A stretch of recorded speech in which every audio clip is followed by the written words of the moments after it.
Ladies and gentlemen, how are you? Oh, sorry. There we go. Don't want to blow anyone's ears off. How are you all? Good to see you. Thanks for being here on my channel Nights with Ping for the Up Late show. That's what I'm calling it. That's what it's going to be. And let me get set up and then I'll say hello to everyone. Good to see everyone who came over from Web Sleuths Live. I really appreciate it. Although I don't appreciate the people who left. Thanks for that. I appreciate that not very much. Danny Mitchell is here. I mean, a celebrity. How can you ever say no to Danny Mitchell? Snap Crackle Pop is here. Retired RN. LA. Hey LA, how are you? Brenda Cress. Diane's here. Hey Diane. Kathy Lynch. Lux was here, and who else? Who else? Marilyn Landis. That's it for now. Let me get set up. Oh, okay. Someone's doing laundry.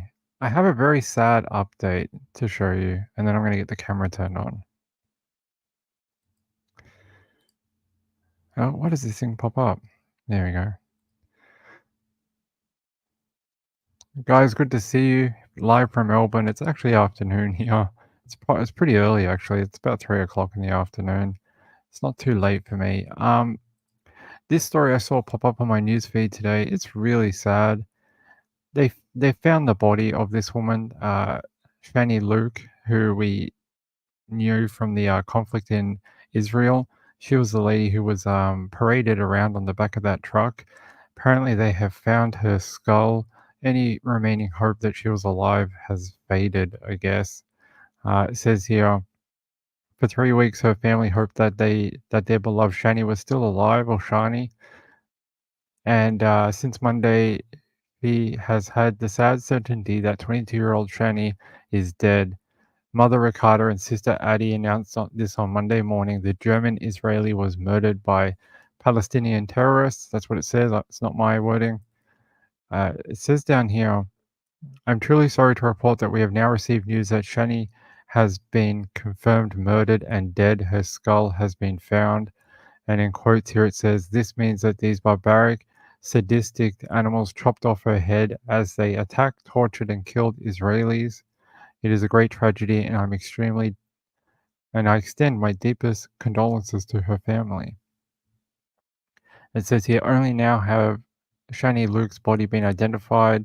Apparently it took a while. They have a backlog of more than 40 bodies still pending identification due to the brutality of their abused, burned remains. That's what they're saying.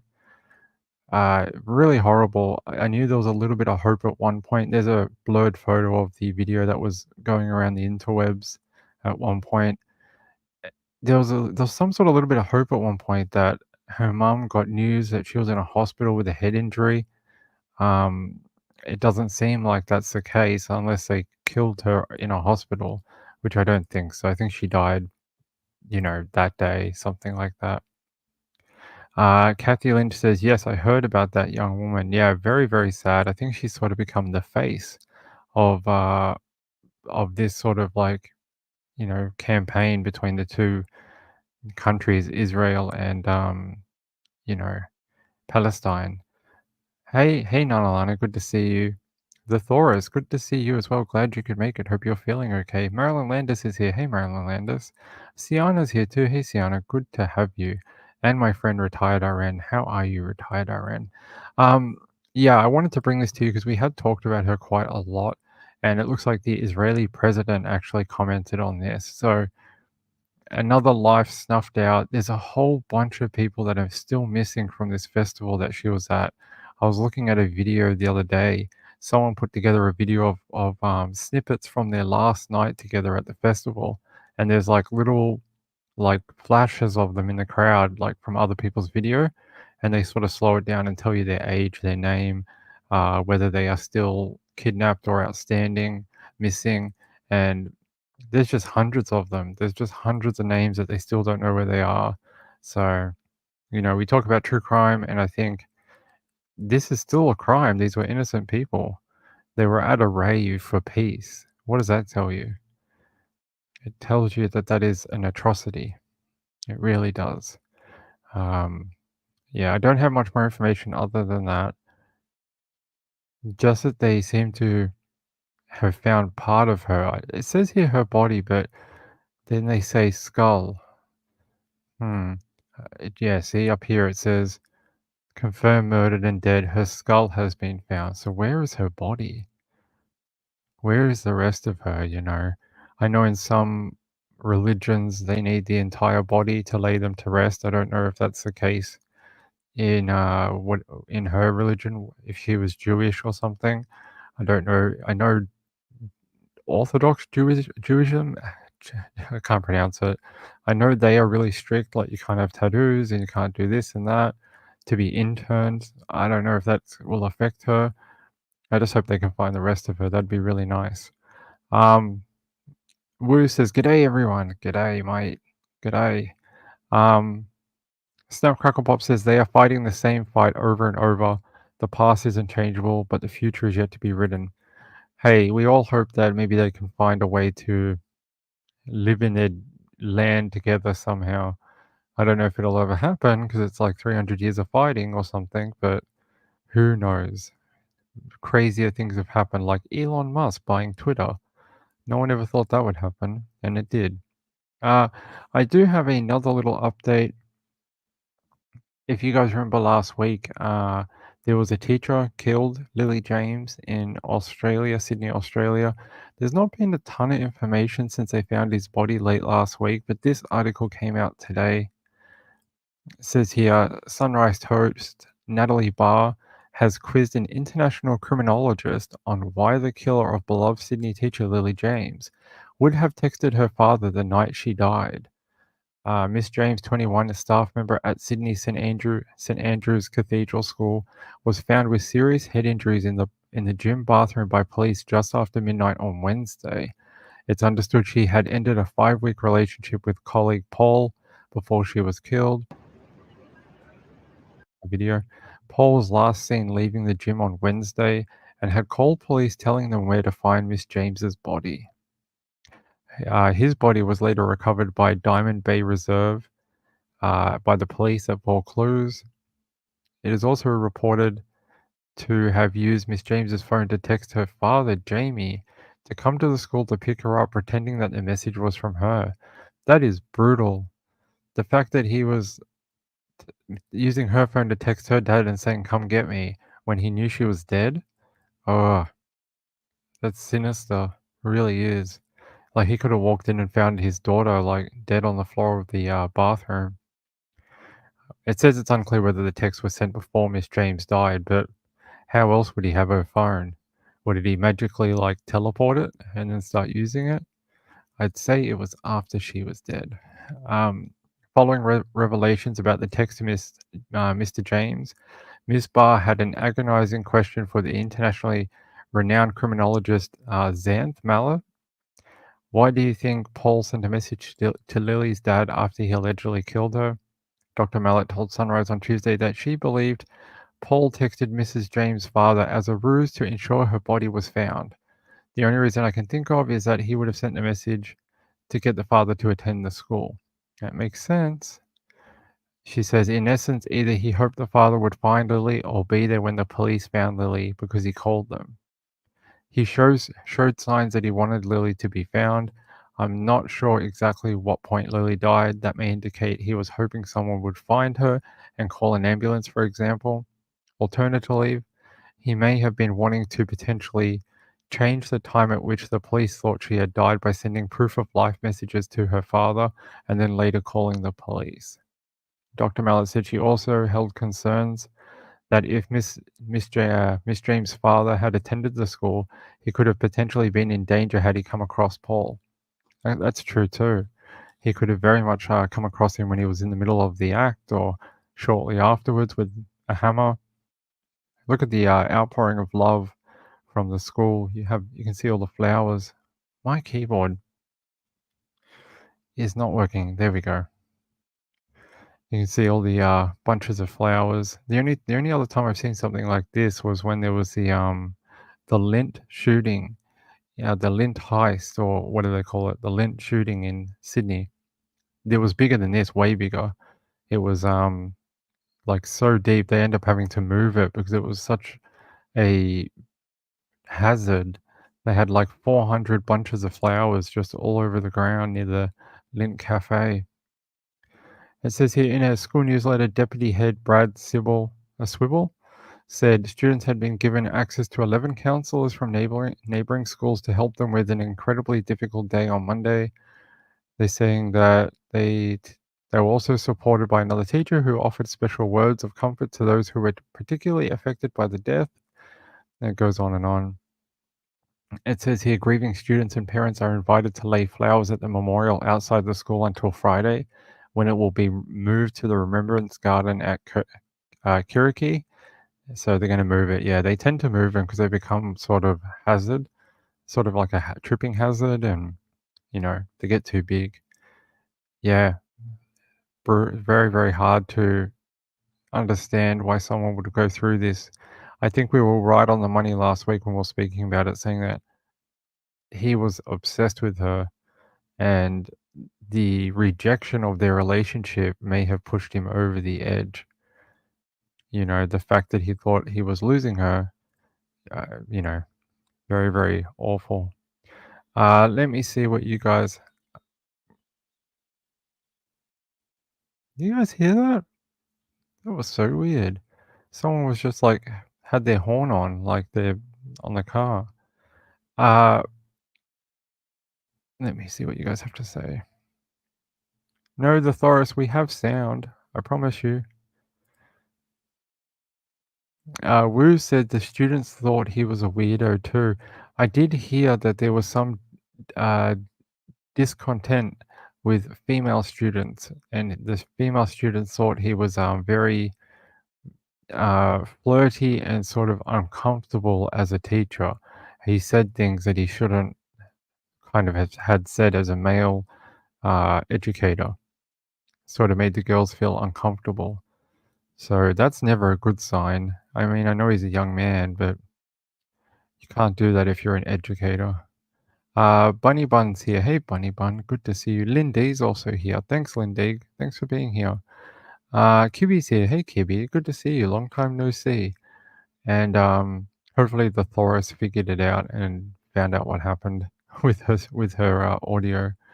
So the number one question I get in my email every week is, what is going on with the lady who poisoned, potentially, allegedly, um, with the mushrooms? And I'm going to tell you exactly what I know about it. And this is what I know about it. Nothing. There's been no news at all. It's just been nothing in 2 months, 3 months now. No updates. It kind of went cold. Since the surviving victim was released from hospital, there's really been no news at all. So I'm sorry about that. When I do get something, I will tell you. But for now, it is it's just in a sort of hiatus. We're waiting on police investigation, I guess. Give me 1 second. I just want to fix something.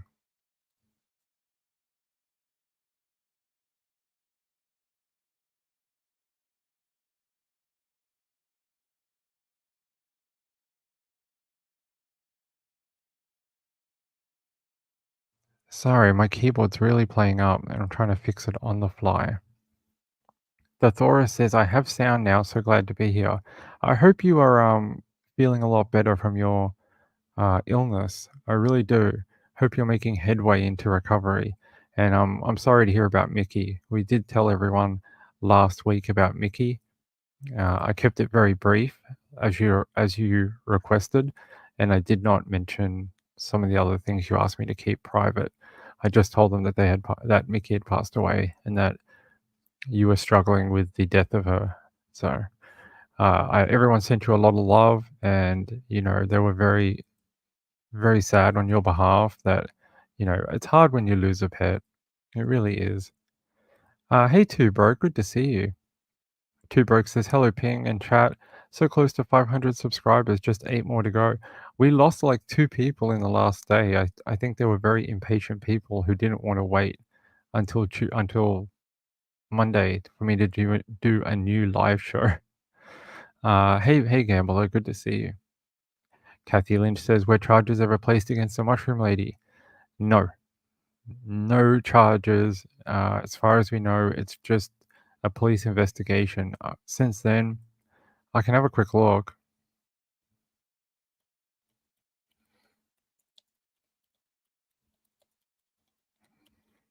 but I haven't seen anything.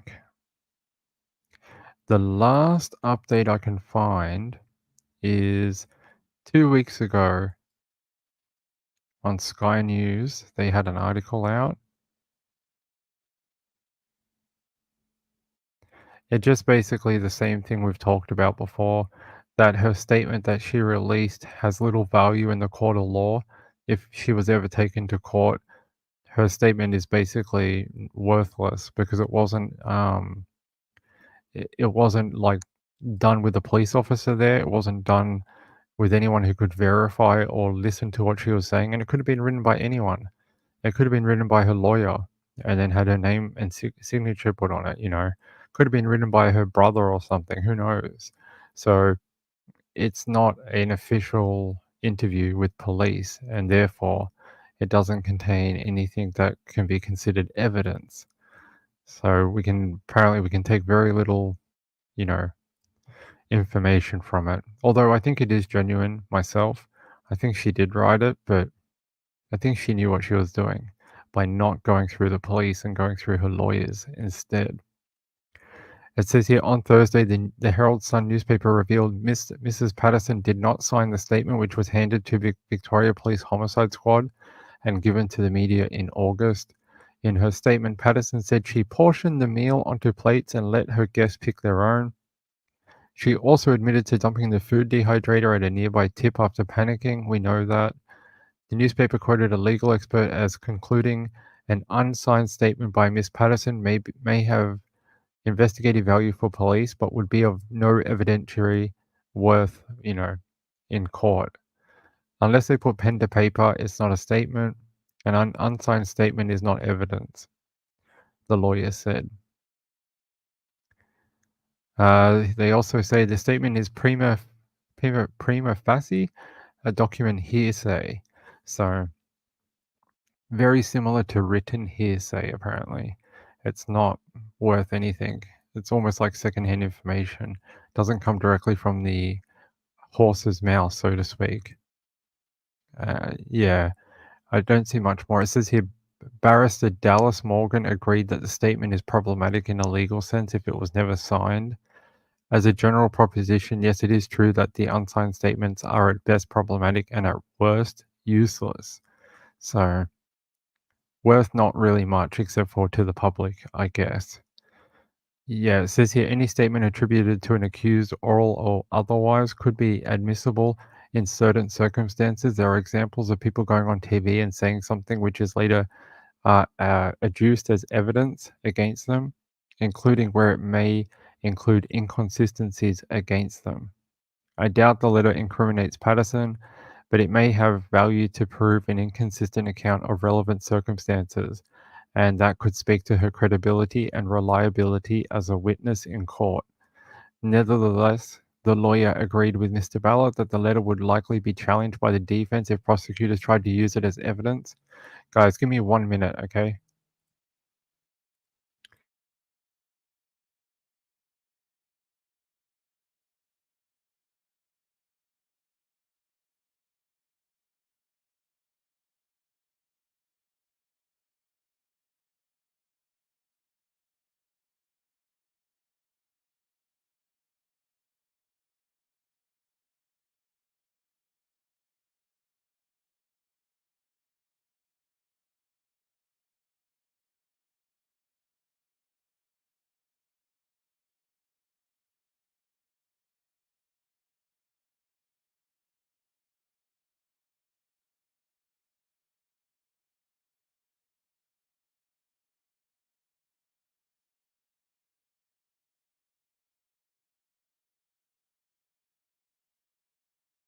There we go, we're back. Sorry about that. Oh, bloody couriers. Hey Uda, how are you? Good to see you. Shul Huffman. Hey, Shul Huffman from Palm Springs. How are you? I'm interested to know when a dehydrator would be used. I think it would be used in maybe the storing of mushrooms. I'm not sure. Maybe the food prep to heighten the flavor. I'm not sure. Other than that, those two things, I'm not a chef, so I'm not 100%, you know, what it could be used for. Bunny Bun says maybe to disguise the mushroom she picked, maybe. Hey, Kazatia. Early morning for you, my friend. I hope you're getting ready for the day, getting ready over there, having a great evening. I'm just seeing what you guys are saying. Let me go back to this. That was the end of the article anyway. As you can see, really not a lot has come out even in like 2 months. Yeah, Erin Patterson, I'm not even sure has been brought back into police. I'm not even sure if she's given another statement or not. I don't know. I don't know what direction police are going to take. There's just been nothing come out. So I don't know. Maybe they're waiting on toxicology or something. We'll find out eventually. There we go. Let me see what you guys have to say about it.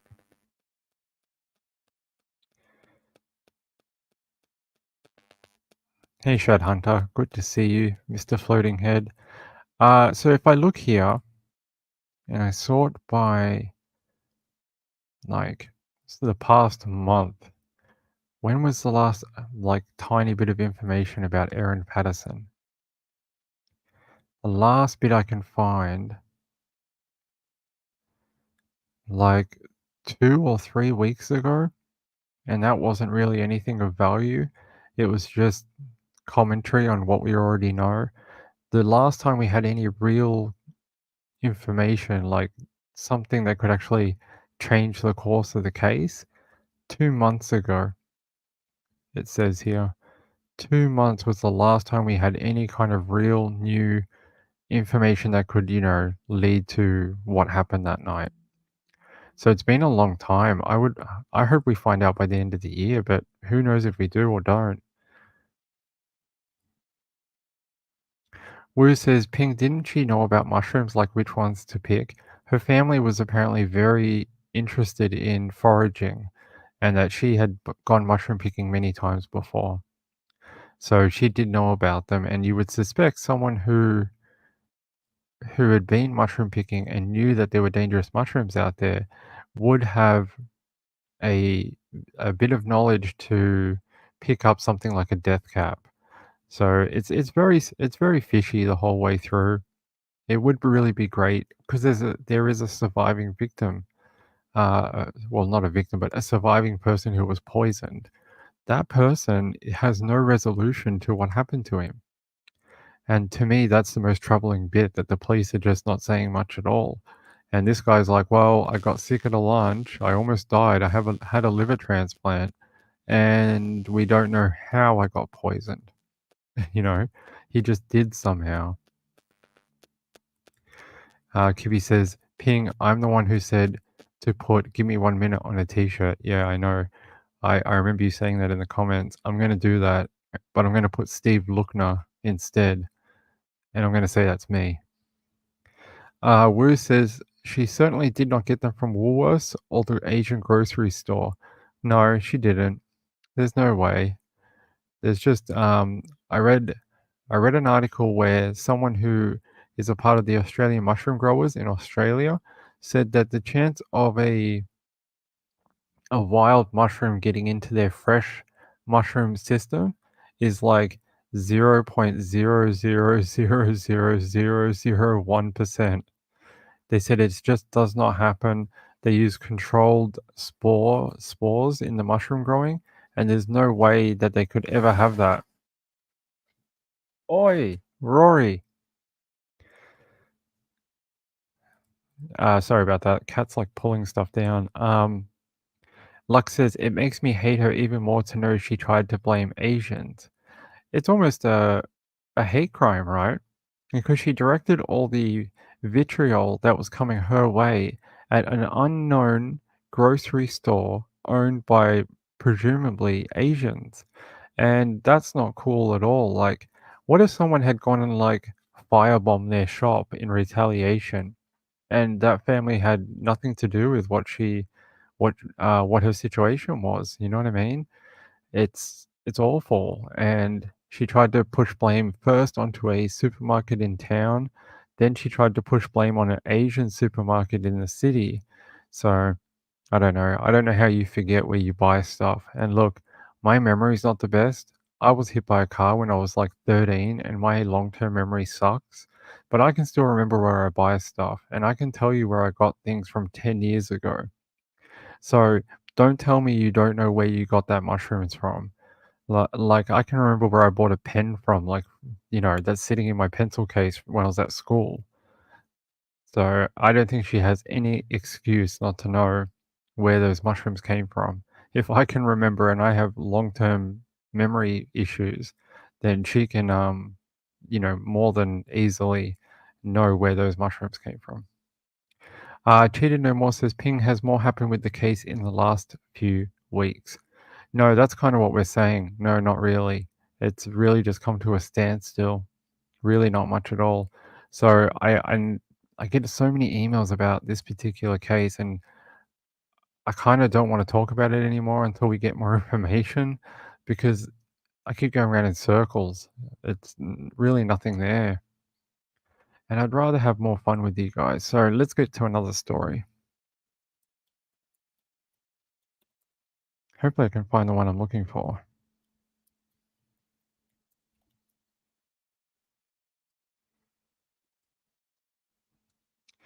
Where is it?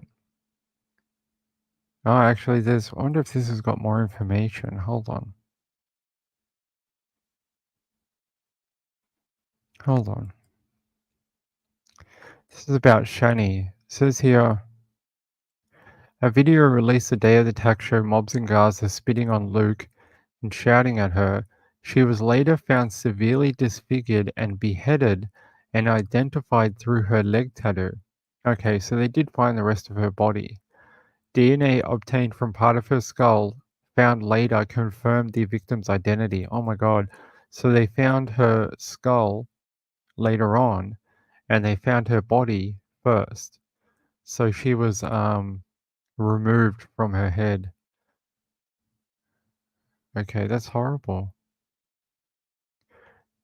There you go. There's a little bit of more information about Shani. We got the answers to where's the rest of her body. They have it. Thank God.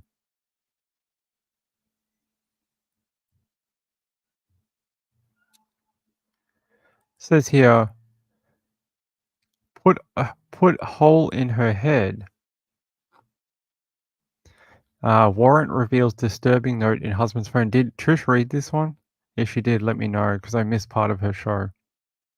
This is about Aaron Pennington. Police found a note that implicated him in the death of Brianne Pennington. Worcester County District Attorney Joseph Early Jr. said, "Don't say anything, be quiet. If she wakes up, just say you're getting nasal spray. Get on side of bed, very close proximity to head.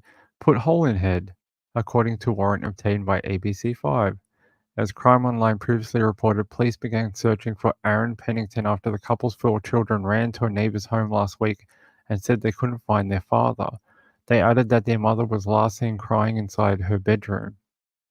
The couple reportedly had been facing marital issues, and Brianne planned to leave with the children according to the warrant. Let me just check if Trish read this one. Cheated No More. Yes, it was the woman from Israel that we all saw on the back of the truck. Lux says, I think she was of German descent. She was. She had a German passport, so.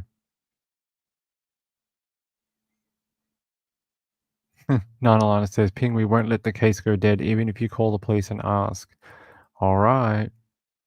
It says here, on Sunday morning, a neighbor called 911 following the children's arrival at their home. Police went to the family's Cherry Street home around 9:20 a.m. and found Brianne in her bed, deceased from a gunshot wound to the head.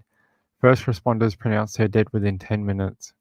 A search uncovered 3 spent shell casings in the bedroom, and an autopsy later conducted concluded Brianne's cause of death was homicide by gunshot wound. Investigators believe Aaron Pennington murdered his wife before fleeing the residence. Security footage showed Aaron Pennington leaving the residence around 8:50 a.m. on Sunday in a white 2013 BMW sedan, followed by the couple's 4 children walking next door. Then on Monday evening, a bow hunter reportedly discovered Pennington's abandoned car in the woods off Kenton Street near Camp Collier. Jeez. Police said that the suspect, identified as an Air Force veteran, should be considered armed and dangerous. Please, no one in the public go out and try to look for this guy. He's described as 6'2", about 175 pounds, and known to carry a weapon. As of Sunday night, the 4 children aged 2, 5, 7, and 9 were in custody of the Massachusetts Department of Children and Families. Worcester County District Attorney Joe Early said, anyone with information about the case or Aaron Pennington's whereabouts is urged to contact Gardner Police, State Police, or call 911. Wow, there's a bit of a video here. Looks like a doorbell or something. We can have a look. Yeah, let me set this up and we can have a watch.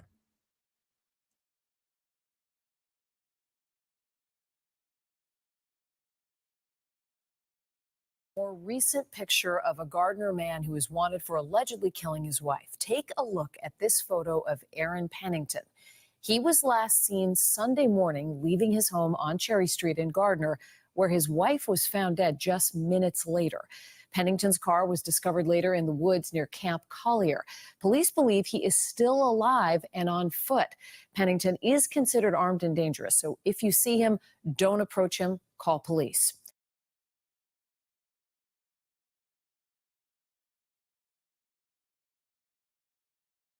That's all you get, apparently. 30-second update, but at least there's a bit of a photo of him. Cheryl Huffman says, what is a bow hunter? So someone with a bow and arrow found her remains in the woods. Oh, no, not her remains. Found his car. It says down here. Then on Monday evening, a bow hunter reportedly discovered Pennington's abandoned car in the woods off Kenton Street near Camp Collier. Local and state police searched the area Monday night through Wednesday, but didn't locate the suspect. At this time, Pennington is believed to be on foot. Police said the suspect, identified as an Air Force veteran, should be considered armed and dangerous. So, someone just hunting some sort of small animal found the abandoned car in the woods. So, not a body, but a car. So, I guess he ditched it, knowing that they would probably track him through plate readers or, things that go, read your number plate. Kathy Lynch says, I had not heard about this story. Yeah, I saw it on Fox News or like one of the local stations, not the national one. Let's have a look. Aaron Pennington. I want to see if I can find a longer video that sort of explains the timeline a bit better.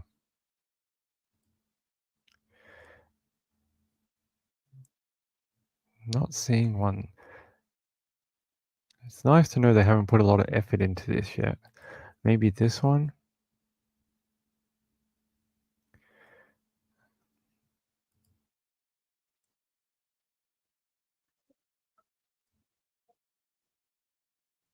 Alright, that might be it.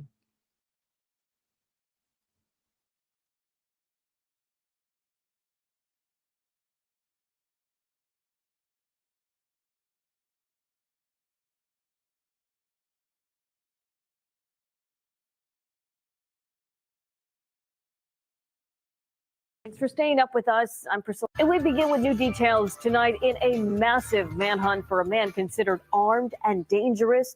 The search for Aaron Pennington is over tonight. Crews will resume in the morning. The Gardner man is wanted in connection to his wife's murder. Thanks for staying up with us. I'm Priscilla Casper. And I'm Glenn Jones. Today's search focused on dense woods in an area known as Camp Collier. NBC 10's Malcolm Johnson joins us live from Gardner now. Malcolm, bring us up to speed on the latest. And so, Glenn, you mentioned Camp Collier. That is an area that spans over 175 acres, closer to 400 to be exact, but they have narrowed it to about 175 or so. As Priscilla mentioned earlier, the search tonight, those efforts have concluded, but they will resume tomorrow morning. Tuesday night, investigators searching outside a home on Winchenden Road in Ashburnham for Aaron Pennington. The 33-year-old Air Force veteran is the prime suspect in his wife Breanne's murder after the 30-year-old mother of four was found dead in their Gardner home over the weekend. As the search within the 175 acres of woods surrounding Camp Collier intensifies, investigators are considering whether Pennington's military experience is a factor in his presumed survival. Oh, that's part of the training. Those are the questions that the state police have been asking, and they're finding out exactly what training he would have had, wouldn't have had. Yes, that is part of the equation. Pennington's BMW was found in the woods about 1,500 feet off the road Monday. Thank God that hunter, I don't know when or where we might have found the car, but there was a bow hunter going through the area and he found the vehicle, immediately notified the Gardner police. Police say Pennington's wife, Breanne, was found dead in the upstairs room of their home on Cherry Street with a gunshot wound to the face over the weekend. He better turn himself in. It was messed up what he did. That was absolutely, he just robbed my nieces and nephews of a fantastic mom and robbed me of a sister. Investigators say the couple experienced marital issues, and Aaron Pennington had attempted suicide before. We are assuming that the man is armed with a handgun. Their four children are currently in DCF custody. She was an absolutely amazing mother. Those kids were her world, and she was the mom that you wish you had. And she is the mom of four children, Glenn, that again remain in DCF custody tonight. Both the Gardner and state police say if you have any information or you've seen anything suspicious over the last couple of days, they want to hear from you. We're live tonight reporting in Gardner. I'm Malcolm Johnson, NBC 10 Boston.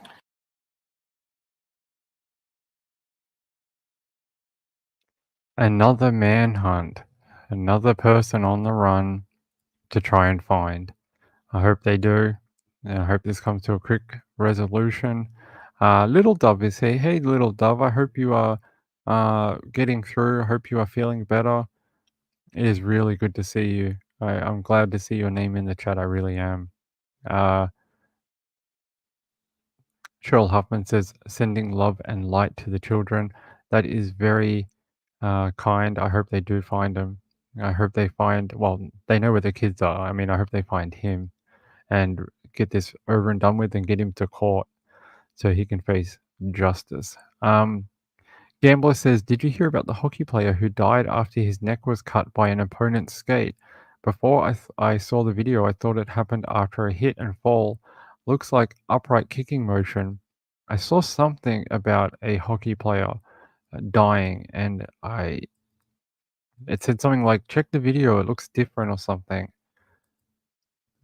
I saw that this morning, but I haven't watched it yet. Just having a look. So the guy actually stuck his foot up? A freak accident. Oh, there is a video. Let's have a look. Let's see what this does. Oh, it's a very short video. Adam Johnson. Oh, yeah, look at this. You're looking over here. And this guy. It looks like a karate kick, like a sideways judo kick. Right into the face, right into the neck area. It says police have launched an investigation into the tragic death of NHL star Adam Johnson. The world was shocked on Sunday when it emerged the 29-year-old had died after a collision with a rival player during an elite ice hockey league match in the UK.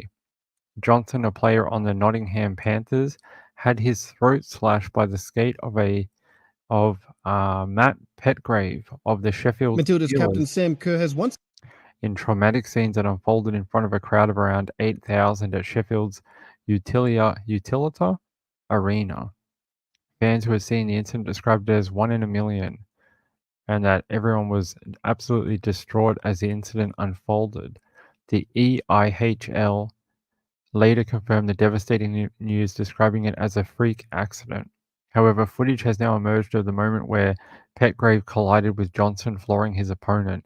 The match was stopped in the 35th minute as Johnson received emergency treatment on the ice.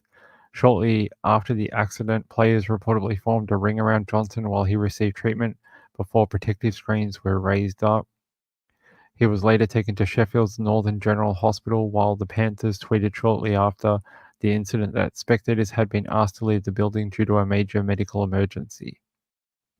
Yeah, you can kind of see here, he puts his foot up and he hits him right under the chin strap.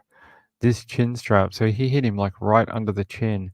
Really dangerous, and they often tell players in NFL, ice hockey, soccer, anything like that, not to lift your leg.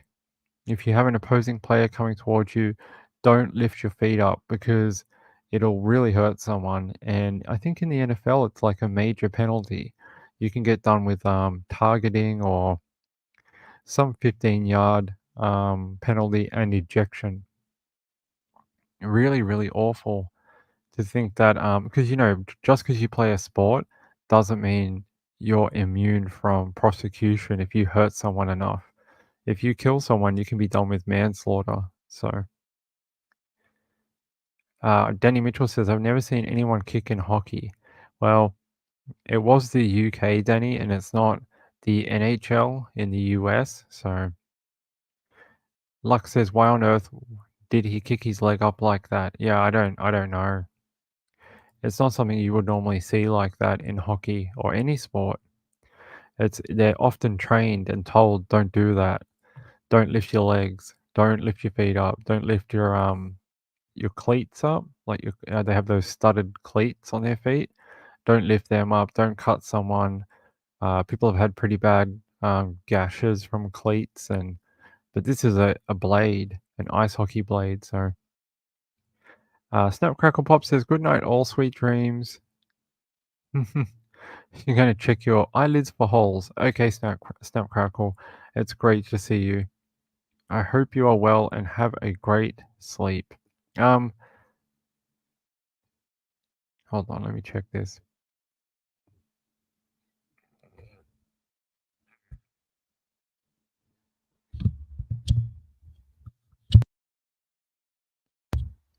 Sorry, the microphone was acting weird. I did get a donation while we were playing those videos. I heard it come in. And it's from Carla. Carla says, keep it up. You're doing a great job. Sent a photo of my new kitten. Can you please post it? I'm a proud mom. Yes, we can show the kitten if you want. Don't mind doing that for people who send in a donation. I don't mind doing it for people anyway, but let me have a look where you sent it. If I can find it, I'll show it. Let me see if it's in my email. I don't have it in my email, Carla. Did you send it to my email?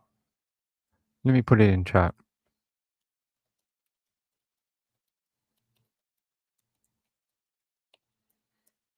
If you sent it to the PayPal email, I won't be able to read it.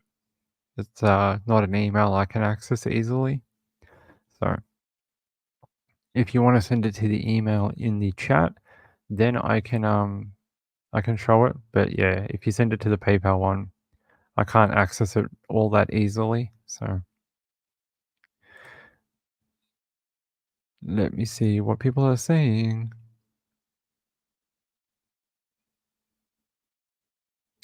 Cheryl Huffman says, hockey is fun to watch but can be a bit violent. Yeah, it can, right? But not face-slitting violent. I don't think anyone's advocating for that or saying like, oh yeah, that's something you see normally in the course of hockey, people getting their throat cut. I mean, it's really extreme, and I don't think it's a freak accident as much as you have to look at what the intent of that player was. Why did he lift his leg? In what circumstance? What was he thinking of doing in that moment? And did he have any ill intent to the other player on the other side? Was he just trying to stop him? Was he trying to hurt him? That type of thing.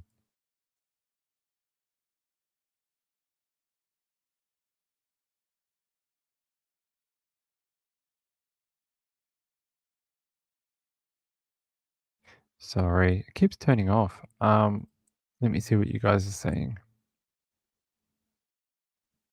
Hey, the Thoris. The Thoris says, "You are the best. We love you."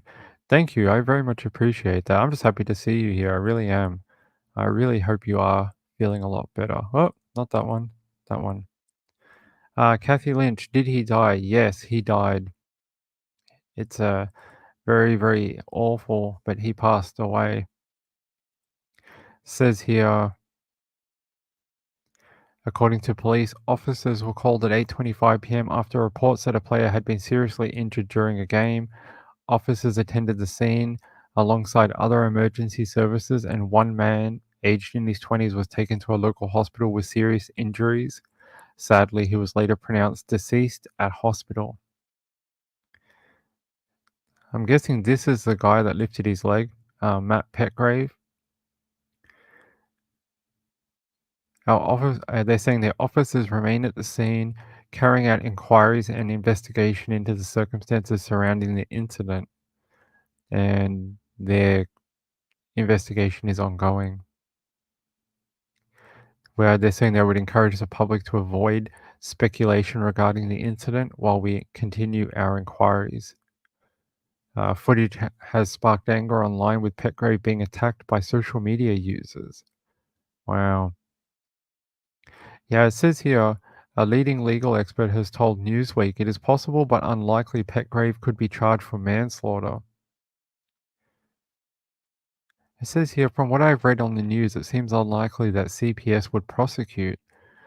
I think you would have to find the intent if they could, and because it's not normal for that to happen. It's really not.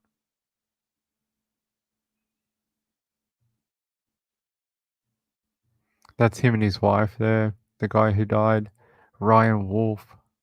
Sorry. Ryan Wolf posted a photo of Adam Johnson. Sorry, that's Ryan Wolf. That's Adam Johnson. They look very similar, don't they? Are they the same person? Ryan Wolf. Is Ryan Wolf the woman? Is that like Ryan, like a female name? Ryan? Which some ladies have. I've seen a few female Ryans. I'll have to look that up. Ryan Wolf. Could be a lady. No, it's a man. Adam Johnson's girlfriend. Oh, it was his girlfriend. Okay. So that was his girlfriend, and that was him. And he passed away. In her post shared on Instagram stories, Ryan Wolf wrote alongside a photo of Johnson, "My sweet, sweet angel, I will miss you forever and love you always." I wonder if anyone has ever died in the NHL from a similar injury. I can't say I've ever heard of it. Let's have a look.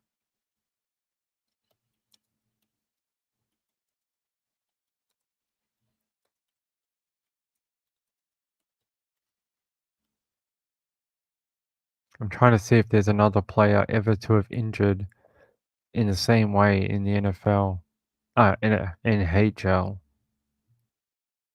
but I don't see anything. Here, it's not NHL, but it says here, a Connecticut 10th grade hockey player has died after falling to the ice and being cut on the neck by the skate of another player during a game. The incident occurred Thursday as the junior varsity team at Brunswick School, a college preparatory school for boys in Greenwich, played St. Luke's School, a private co-ed school from Newcan. St. Luke's identified the player Friday as Teddy Balkan. He fell to the ice and the other player was unable to stop and collided with him. Not quite the same. The guy didn't kick him. He sort of like ran over him with his skate. But there has been a player that died. There you go. There's an NHL post saying NHL mourns the passing of Teddy Balkind or Balkind. So people, okay, people have been injured pretty seriously before. In the other grades of the sport.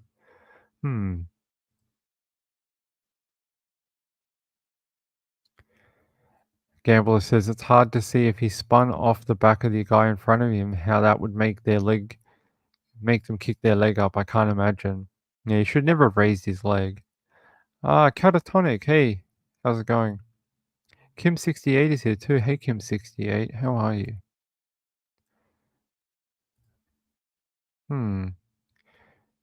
Carla, I don't see your photo, but if you send it to me whenever, I will get it to you. I mean, I will get it on the show for you at some point. Let me have a look.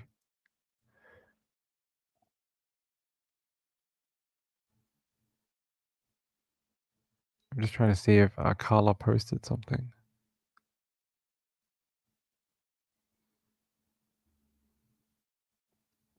No, I don't see anything from her. That's okay. We're going to wrap up in a minute because it is almost 1 a.m. Is that right? 1 a.m.? Let's check.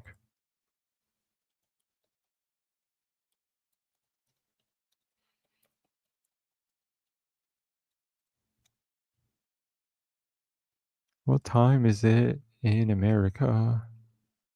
Yeah, it's 10 to 1 on the East Coast. On the Pacific Coast, it is 9:51, about 8 minutes before 10 p.m. at night. Mountain Time, it's just before 11. Central Time, just before midnight. And Eastern Time, just before 1 a.m. Kathy Lynch wants another story? Okay, well, I can find one. If you guys want to stay, I can find another story. Hold on. Give me 2 minutes then, and I'll find another one that I had.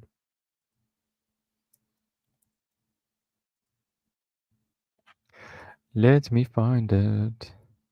We can find the stories forever. You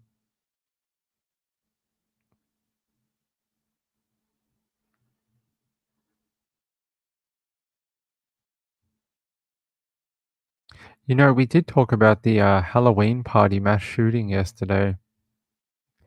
That was really, really crazy to witness. All those people dressed up and then a whole bunch of victims on the ground with gunshot wounds. Actually, this is interesting. If you remember a few months ago, there was the riverboat incident where a guy was trying to beat up on a riverboat worker, and then there was sort of like a huge melee between some African American people and then some white people, and it was a huge thing that happened down near in Alabama. So it says here 2 people involved in the Alabama riverfront brawl in August pleaded guilty in court on Friday. Mary Todd, 21, pleaded guilty to harassment and was ordered to complete anger management classes, while Richard Roberts, 48, pleaded guilty to 2 charges of assault. He received a 4-month suspended sentence, which was ordered to be served on weekends beginning November 4th and complete 100 hours of community service. Wait, how does that work? He received a 4-month suspended sentence, which he was ordered to serve on weekends. How does that work? If they suspend the sentence, why does he have to serve it on weekends? I'll have to look at why that is. And it says here, both defendants were also ordered to pay court costs, so that's interesting. The case also has 3 other defendants, Alan Todd, 24, Jackery Shipman, 26, and Reggie Ray, 42, were postponed until November 16th. The brawl gained national attention when video of it went viral. It sparked when a pontoon boat docked in a spot blocking the riverboat Harriet as the riverboat was returning from its evening cruise on the Alabama River in Montgomery. The captain tried to get the pontoon boat operators to move, but they would not. After about 45 minutes, the captain sent his co-captain and deckhand to the dock to convince the boat owners to move it. The co-captain, who was black, and the deckhand, who was white, untied the pontoon boat to move it, and were then confronted by the white boat owners. A brawl broke out, which periodically subsided only to swell again, and fueled now by passengers and bystanders. Police arrived and took 13 people in for questioning, ultimately charging 5 as videos of the event spread across the internet and became popular memes. The Todds, Shipman, and Roberts are all white. Ray, the only black person charged, was allegedly seen on video hitting a woman, identified as Roberts' wife, with a folding chair. He was chair guy. She chose not to press charges, but Montgomery police charged him anyway. Yeah, you would have remembered this from a few months ago. Let's see if we can, this was the original video that came out. Is crew from our little dinner cruise boat who got off our ship to go over there to move that black pontoon boat on his own because those guys who parked there were told not to leave it there and they left it there. So he's just pushing it off. That's funny. Took matters into his own hands. I love it.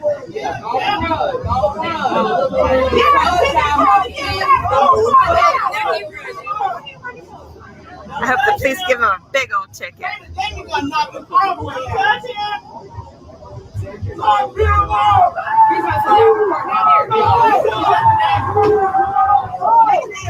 Ooh, confrontation with the owner of the boat.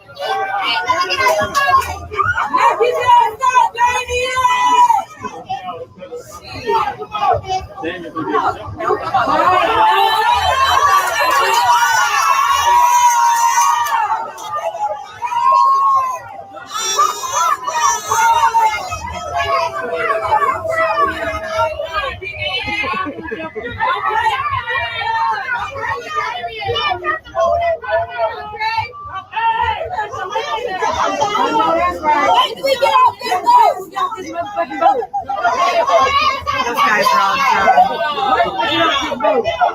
We all got to throw your ass in the water.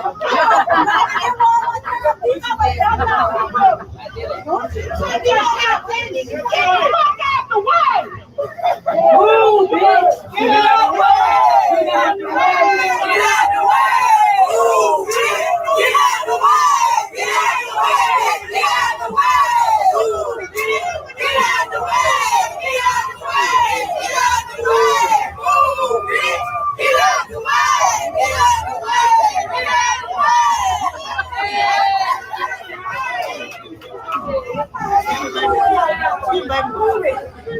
Dedicated woman try to swing on the book. Dedicated woman try to swing on the book.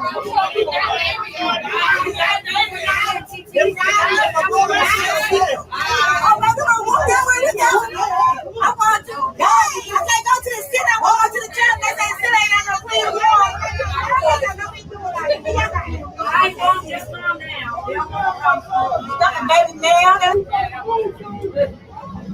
You got to sit and explain and move the fuck out the way. There you went.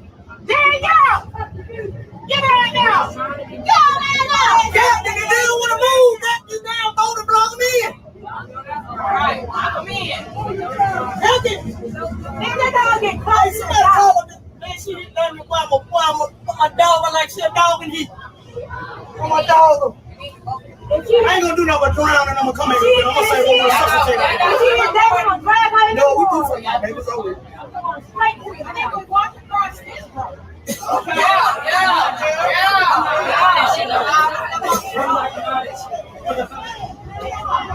gonna be parked there anyway.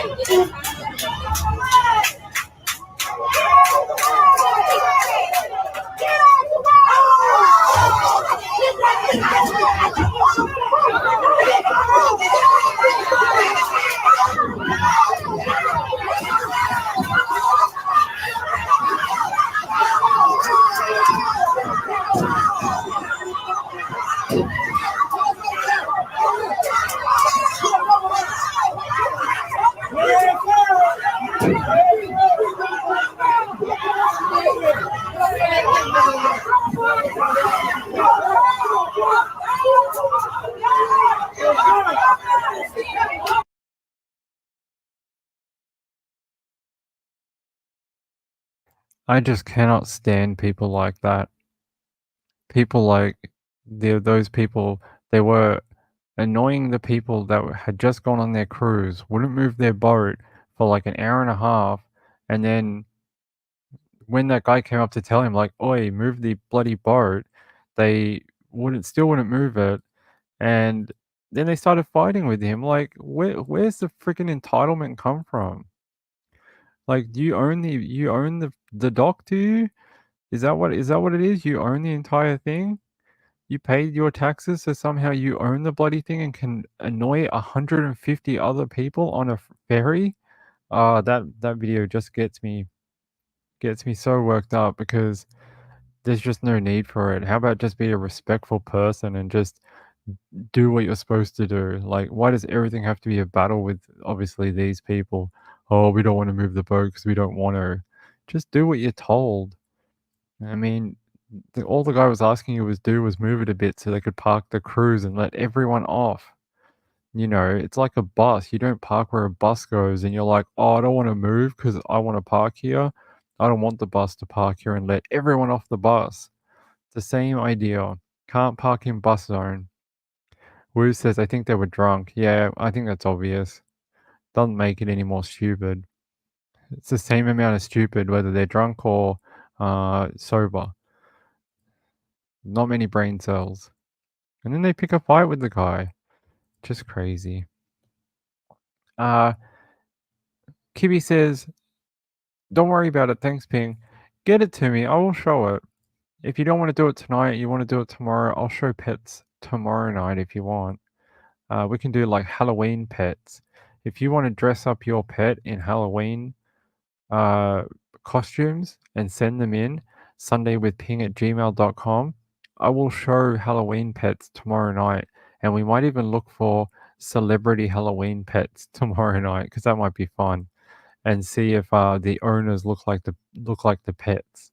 See if they have like similar Halloween costumes to their animal.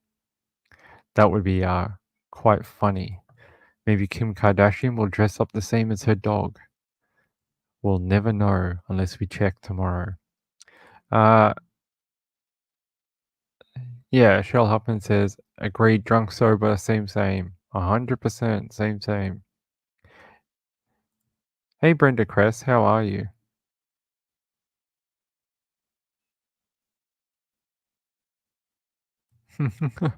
Kathy Lynch says, I saw a dog dressed up as Elton John.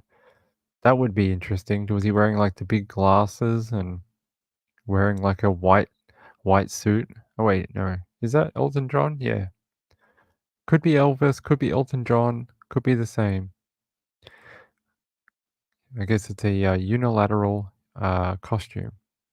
Actually, do you want to know something really weird? Before I hopped on here, there was a helicopter over my house, like really low, circling, and I went on like, the flight tracker app, and I was looking for the helicopter because I was like, I was at cops or traffic or something, and there was no helicopter on the tracking app at all. Nothing in this area. And I was like, who's flying it then? It must have been like military or it could have been police. They turned the transponder off, but very weird for a daytime.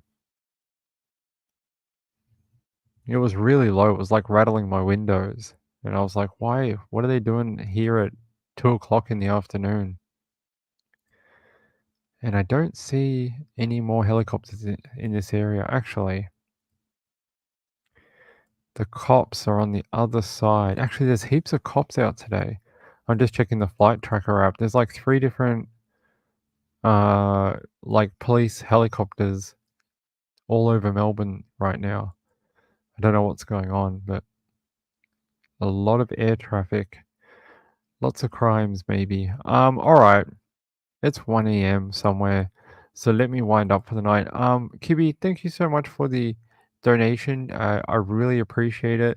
Your name will definitely go onto the thumbnail on Sunday night show. Something I do for all my donators is I gather up everyone's name from the week. It doesn't matter what day people donate on, and I put them on the Sunday night thumbnail as a little bit of a thank you to people because I'm very appreciative of the people who support the channel. I really am.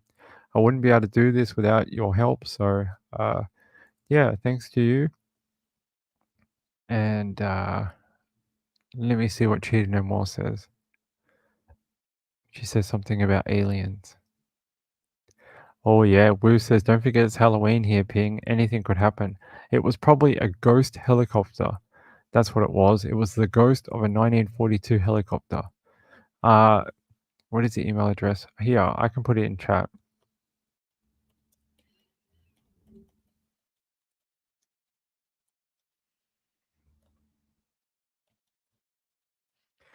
Send photos to that address and I'll put them on for tomorrow night's show. And we can do pets and Halloween pets. Brenda Cress, good night, Brenda. It's nice to see you here, though. And thanks to the three people who subscribed tonight. I really appreciate it. We're so close to 500. And once we get there, we'll be on to our next challenge, which is 1,000. I really need to get to that 1,000 because there's some things we can do once we get there. There's different tools and things that YouTube gives you once you get to 1,000 subs. So, yep, I really appreciate it. I hope you had a fun late show. And the next late show will be here tomorrow night. Same time. It depends what time Trish finishes. If Trish finishes early, we go early. So if she finishes at like 11:30, we'll go on at around 11:30. So yeah, sure, Huffman. Here we go, 1K. I hope so. We'll get there eventually. We're up to 496 now. Thank you to whoever was number 96. I appreciate it. 4 more to go. Maybe tomorrow night. Oh, Gambler says, Ping, I posted about a near death during an NHL game. Okay, let me have a look. Oh, he says, Clint Malachuk was almost killed when his neck was sliced while playing goalie for the Buffalo Sabres. Oh my god. So it is sort of common. It does happen, but that one looks suspicious though. That one looks like the guy actually raised his foot. Oh wow, there's photos of it, of like blood all over the ice of Clint, the goalie, which is unusual because goalies have that bigger helmet, more coverage. Wow, that's brutal.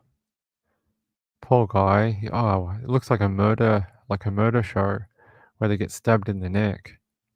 Horrible. That's really sad to hear about that UK hockey player that died. It really is. That's it for tonight. I love you all. Have a great Halloween tomorrow. If you don't drop into tomorrow night's show because you're away doing something for Halloween, it's okay. And yeah, have a spooky night tomorrow night. I know Trish has a big night planned, and I can spoil more secrets if she gives me more secrets. If she gives me more, I can spoil more things for her Tuesday night. She just has to tell me them, and then I'll spoil them. But until then, good night, everyone. Love you all. Thank you to the people who support the channel. I really appreciate it. Thank you to Moonlight View for moderating, and to the replay crew. Thank you. Leave a comment. I will get back to you. And to the people who show up here each and every time I do a live show, you are my favorite people. Good night, everyone.